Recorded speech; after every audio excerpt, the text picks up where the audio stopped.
চট্টগ্রামে চলন্ত গাড়ি থেকে লিচুর কার্টন চুরি। চট্টগ্রামের বাইজিদ লিংক রোড এলাকায় চলন্ত গাড়ি থেকে অভিনব অত্যন্ত বিপজ্জনক কায়দায় মালামাল চুরির একটি ভিডিও সামাজিক যোগাযোগ মাধ্যমে ভাইরাল হয়েছে। ভাইরাল হওয়া ওই ভিডিওতে দেখা যায় নিজের জীবনে চরম ঝুঁকি নিয়ে এক কিশোর চলন্ত একটি গাড়ি থেকে লিচুর কার্টন চুরি করছে। চাঞ্চল্যকর এই ঘটনাটি ঘটেছে বাইজিদ লিংক রোডের বাংলা বাজার এলাকার বিএস আরাম গেটের সামনে। ভাইরাল হওয়া ওই ভিডিওতে দেখা যায় লিচু বোঝা একটি গাড়ি চলন্ত অবস্থায় থাকা সত্ত্বেও এক কিশোর অত্যন্ত দুঃসাহসিকতার সাথে গাড়ির পিছনে উঠে পড়ে। এরপর সে নিজের জীবনের তোয়াক্কা না করে চলন্ত গাড়ি থেকেই আস্তে আস্তে একটি বড় লিচুর কার্টন নিচে নামিয়ে ফেলে।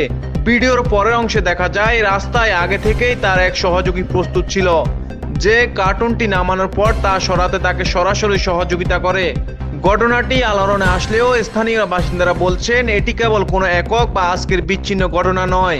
বাইজিদ লিংক রোড এলাকায় বাংলা বাজারে প্রতিনিয়ত এই ধরনের দুর্দর্শ চুরির ঘটনা ঘটছে। News desk, Kafil Talukdar, এমআরকে TV.